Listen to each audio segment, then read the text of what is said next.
ਤੋਂ ਅਗਲੀ ਖਬਰ ਗ੍ਰੀਨ ਕਾਰਡ ਹੋਲਡਰਸ ਦੇ ਨਾਲ ਆ। ਆਪਾਂ ਬਾਰ-ਬਾਰ ਕਹਿੰਦੇ ਰਹਿੰਦੇ ਆ ਰਾਜਕਨਵੀਰ ਸਿੰਘ ਜੀ, ਵੀ ਜੇ ਤੁਸੀਂ ਪਤਾ ਹੀ ਆ ਵੀ ਅਮਰੀਕਾ ਦੇ ਪਰਮਾਨੈਂਟ ਰੈਜ਼ੀਡੈਂਟ ਬਣ ਗਏ ਆ, 4 5 7 10 ਸਾਲ ਤੋਂ ਰਹਿੰਦੇ, ਤੁਹਾਨੂੰ ਸਿਟੀਜ਼ਨ ਬਣਨਾ ਚਾਹੀਦਾ। ਬਹੁਤ ਸਾਰੇ ਲੋਕ ਜਿਹੜੇ ਸਿਟੀਜ਼ਨ ਨਹੀਂ ਬਣਦੇ ਹੈਗੇ। ਹੁਣ ਇਹ ਖਬਰ ਆ ਰਹੀ ਆ ਵੀ ਇੱਕ 64 ਸਾਲਾਂ ਦੀ ਫਿਲਪੀਨੋ ਮੂਲ ਦੀ ਬੀਬੀ, ਜਿਹਦੇ ਕੋਲ 50 ਸਾਲਾਂ ਤੋਂ ਗ੍ਰੀਨ ਕਾਰਡ ਸੀਗਾ, 50 ਈਅਰ ਤੋਂ ਗ੍ਰੀਨ ਕਾਰਡ ਸੀ, ਉਸ ਨੂੰ ਅਰੈਸਟ ਕੀਤਾ ਗਿਆ ਸਿਆਟਲ 에ਅਰਪੋਰਟ ਦੇ ਉੱਤੇ।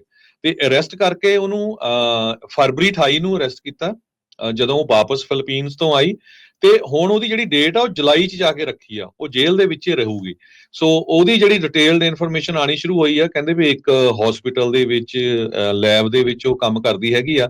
64 ਸਾਲਾਂ ਦੀ ਇਹ ਬੀਬੀ, ਕਿਤੇ ਇੱਕ ਜਗ੍ਹਾ ਦੇ ਉੱਤੇ ਉਹਦੇ ਤੇ ਚਾਰजेस ਲੱਗੇ ਸੀ ਫਾਈਨੈਂਸ਼ੀਅਲ ਐਮਬੈਜ਼ਲਮੈਂਟ ਦੇ, ਜਿਹਦੇ ਕਰਕੇ ਉਹਨੂੰ $6400 ਦਾ ਜਿਹੜਾ ਫਾਈਨ ਹੋਇਆ ਸੀ। 30 ਦਿਨਾਂ ਲਈ ਹਾਫ ਵੇ ਹਾਊਸ ਦੀ ਉਹਨੂੰ ਸਜ਼ਾ ਦਿੱਤੀ ਗਈ ਸੀ, ਕੋਈ ਜੇਲ੍ਹ ਟਰਮ ਨਹੀਂ ਹੋਇਆ ਸੀਗਾ।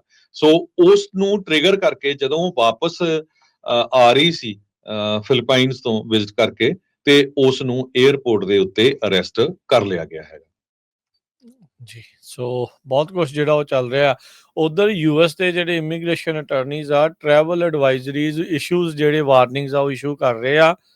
ਤੁਸੀਂ H1B ਤੇ ਆ, ਤੁਸੀਂ F1 ਤੇ ਆ, ਤੁਸੀਂ ਕਿਸੇ ਵੀ ਹੋਰ ਵੀਜ਼ੇ ਤੇ ਆ, ਇੱਥੋਂ ਤੱਕ ਕਿ ਗ੍ਰੀਨ ਕਾਰਡ ਹੋਲਡਰਸ ਨੂੰ ਵੀ ਉਹ ਕਹਿ ਰਹੇ ਆ ਵੀ ਭਾਈ ਜੇ ਨਹੀਂ ਲੋੜ ਤੇ ਨਾ ਜਾਓ। ਇਹ ਇਸ ਟਾਈਮ ਮੌਕਾ ਨਹੀਂ ਹੈਗਾ ਵੀ ਤੁਸੀਂ ਇਦਾਂ ਦਾ ਕੋਈ ਪੰਗਾ ਜਿਹੜਾ ਉਹ ਲੈ ਕੇ ਦੇਖੋ। ਜਿਹੜੇ ਉੱਥੇ ਬੈਠੇ ਅਧਿਕਾਰੀ ਆ, ਦੇਖੋ ਸਾਰਿਆਂ ਦੇ ਨਾਲ ਨਹੀਂ ਇਦਾਂ ਹੁੰਦਾ। ਇਹ ਤੁਹਾਨੂੰ ਜਿਹੜਾ ਉਹ ਦੱਸਦੇ ਜਾਈਏ ਵੀ ਇਹ ਐਵੇਂ ਜੇ ਕਹੀਏ ਵੀ ਨਹੀਂ ਵੀ ਹੁਣ ਸਾਰਿਆਂ ਦੀ ਗਿੱਚੀ ਜਿਹੜੀ ਮਰੋੜੀ ਜਾਂਦੇ, ਨਹੀਂ। ਅਫਸਰ ਦੇ ਉੱਤੇ ਬਹੁਤ ਜ਼ਿਆਦਾ ਜਿਹੜਾ ਉਹ ਡਿਪੈਂਡ ਕਰ ਰਿਹਾ ਵੀ ਜਿਹੜਾ CBP ਦਾ ਉੱਥੇ ਬੈਠਾ ਆ ਅਧਿਕਾਰੀ ਇਮੀਗ੍ਰੇਸ਼ਨ ਵਾਲਾ। ਇੱਕ ਜਿਹੜੀ ਚੀਜ਼ ਉਹਨਾਂ ਨੇ ਜ਼ਰੂਰ ਦੱਸੀ ਹੈ, ਜਿਹੜੇ ਹੁਣੇ ਰੀਸੈਂਟਲੀ ਵਾਪਸ ਜਿਹੜੇ ਆਏ ਆ, ਉਹ ਕਹਿੰਦੇ ਵੀ ਖਾਲੀ ਪਏ ਨੇ ਕਾਊਂਟਰ, ਲੋਕ ਆ ਨਹੀਂ ਰਹੇ।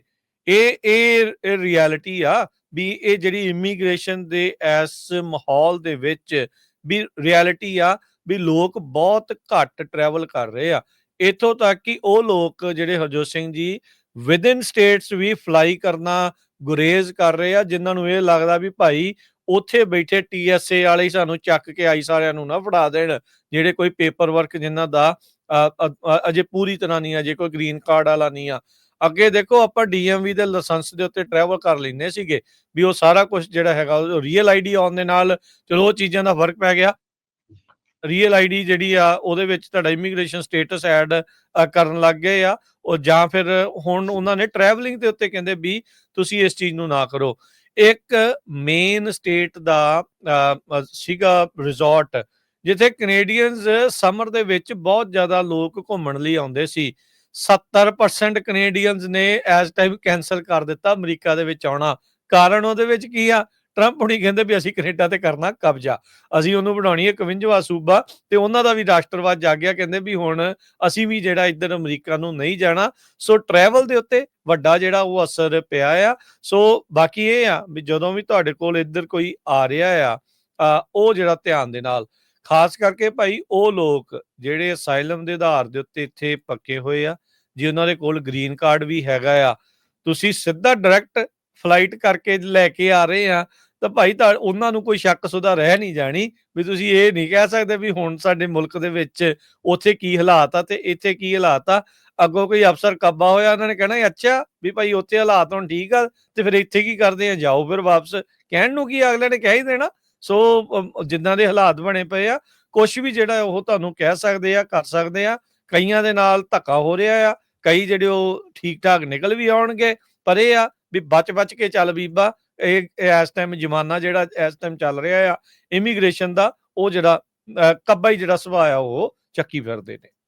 ਬਾਕੀ ਜਿਹੜੇ ਜੇਲ੍ਹਾਂ 'ਚ ਰੱਖੇ ਜਾ ਰਹੇ ਆ, ਉਹਨਾਂ ਦੀਆਂ ਕੰਡੀਸ਼ਨਸ ਬਹੁਤ ਬੈਡ ਆ। ਕਹਿੰਦੇ ਪਈ ਇੰਨੇ ਜ਼ਿਆਦਾ ਜਿੱਦਾਂ ਕੁੱਕੜਾਂ ਵਾਂਗ ਧੁੰਨੇ ਜਾ ਰਹੇ ਆ। ਆਲਰੇਡੀ 41,000 ਦੇ ਕਰੀਬ ਜੇਲ੍ਹਾਂ ਹੈਗੀਆਂ ਆ ਜੋ ਕਰੈਕਸ਼ਨ ਫੈਸਿਲਿਟੀਜ਼, ਜਿਹੜੀਆਂ ਫੈਸਿਲਿਟੀਜ਼ ਇਮੀਗ੍ਰੇਸ਼ਨ ਦੀਆਂ ਜਿੱਥੇ ਰੱਖੇ ਗਏ ਆ। ਹੁਣ 46,000 ਤੋਂ ਵੱਧ ਲੋਕ ਅਰੈਸਟ ਹੋ ਚੁੱਕੇ ਆ। ਤੇ ਬਹੁਤ ਸਾਰੇ ਆਈਸ ਵੱਲੋਂ ਲੋਕਾਂ ਨੂੰ ਅਰੈਸਟ ਕੀਤਾ ਜਾ ਰਿਹਾ। ਦੈਨ ਦੇ ਡਿਸਅਪੀਅਰ। ਇਹ ਵਾਸ਼ਿੰਗਟਨ ਪੋਸਟ ਦਾ ਇਹ ਵੀ ਆਰਟੀਕਲ ਆ। They were arrested during routine ICE check ins, then they disappeared. ਸੋ ਜੋ ਬੀਬੀਆਂ ਹੈਗੀਆਂ ਆ ਕੁਛ ਜਿਨ੍ਹਾਂ ਨੂੰ ਅਰੈਸਟ ਕੀਤਾ ਗਿਆ ਆ, ਕਹਿੰਦੇ ਪਈ ਉਹ ਜੋ ਆਈਸ ਦੀਆਂ ਫੈਸਿਲਿਟੀਜ਼ ਆ ਉਹ ਇੱਕ ਤਰ੍ਹਾਂ ਦੇ ਨਾਲ ਹੈਲ ਹੈਗੀਆਂ। Immigrant woman describe ice facilities are like ਹੈਲ। ਕਹਿੰਦੇ ਪਈ ਉੱਥੇ ਬਹੁਤ ਜ਼ਿਆਦਾ, ਜਿੱਦਾਂ ਇੱਕ ਰੂਮ 'ਚ 27 ਜਾਣੇ 40 ਜਾਣੇ ਹੋਲਡਿੰਗ ਸੈੱਲ ਦੇ ਵਿੱਚ ਰੱਖੇ ਜਾ ਰਹੇ ਆ। ਫੂਡ ਬਹੁਤ ਬੈਡ ਹੁੰਦਾ ਆ। ਬਾਥਰੂਮ ਯੂਜ਼ ਕਰਨ ਦੇ ਲਈ ਇੱਕ ਆ 40 ਜਾਣਿਆਂ ਨੂੰ। ਕਿਸੇ ਤਰ੍ਹਾਂ ਦਾ ਜਦੋਂ ਸੌਣਾ ਆ, ਐਲੂਮੀਨੀਅਮ ਦੇ ਫੋਇਲ ਦਿੱਤੇ ਜਾਂਦੇ ਹੈਗੇ ਆ। ਕਦੋਂ ਕਿਹੜੀ ਡੇਟ ਪੈਣੀ ਆ ਉਹਦਾ ਕੋਈ ਪਤਾ ਨਹੀਂ ਹੈ। ਜਿਸ ਤਰ੍ਹਾਂ ਮੈਂ ਤੁਹਾਨੂੰ ਦੱਸਿਆ ਹੀ ਆ, ਫਿਲਪੀਨੋ ਮੂਲ ਦੀ ਜਿਹੜੀ ਬੀਬੀ ਸੀ, ਜਿਹਦਾ 50 ਸਾਲਾਂ ਤੋਂ ਗ੍ਰੀਨ ਕਾਰਡ ਸੀਗਾ, ਉਹ ਫਰਵਰੀ ਦੇ ਵਿੱਚ ਅਰੈਸਟ ਕੀਤੀ ਆ। ਜੁਲਾਈ 'ਚ ਜਾ ਕੇ ਹੁਣ ਉਹਦੀ ਡੇਟ ਆਣੀ ਹੈਗੀ ਆ। ਸੋ 17 ਦੇ ਕਰੀਬ ਡਿਟੈਂਸ਼ਨ ਸੈਂਟਰਸ ਹੈਗੇ ਆ ਅਮਰੀਕਾ ਦੇ ਵਿੱਚ, ਤੇ ਸਾਰੇ ਇਸ ਟਾਈਮ ਫੁੱਲ ਹੈਗੇ ਆ। 46,269 ਲੋਕ ਮਿਡ ਮਾਰਚ ਤਾਈਂ ਕਸਟਡੀ ਦੇ ਵਿੱਚ ਆ ਆਈਸ ਦੇ ਕੋਲ, ਜਦ ਕਿ ਜਿਹੜੀ ਬੈੱਡ ਦੀ ਕਪੈਸਿਟੀ ਆ ਉਹ 41,500 ਦੇ ਕਰੀਬ ਹੈਗੀ ਆ। ਇੱਕ ਮਿਚ ਗੋਂਜ਼ਾਲਸ ਇਮੀਗ੍ਰੇਸ਼ਨ ਅਟਾਰਨੀ ਆ, ਉਹਨਾਂ ਨੇ ਇੱਕ ਯੂਕਰੇਨੀਅਨ ਬੰਦੇ ਨੂੰ ਰਿਪਰੈਜ਼ੈਂਟ ਕਰਦੇ ਸੀ, ਜੋ ਕਿ ਕਸਟਡੀ ਦੇ ਵਿੱਚ ਉਹਦੀ ਜਿਹੜੀ ਡੈਥ ਹੋ ਗਈ ਸੀ।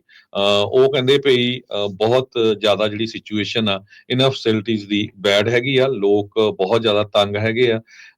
ਤੇ ਬਹੁਤੇ ਤਾਂ ਫਿਰ ਜਦੋਂ ਇੰਨੇ ਤੰਗ ਹੋਣ, ਫਿਰ ਉਹਨਾਂ ਨੇ ਇਹ ਸੋਚਣਾ ਹੈ ਵੀ ਸਾਨੂੰ ਜਿਹੜਾ ਆ ਡਿਪੋਰਟ ਕਰ ਦਿੱਤਾ ਜਾਵੇ। ਜੀ,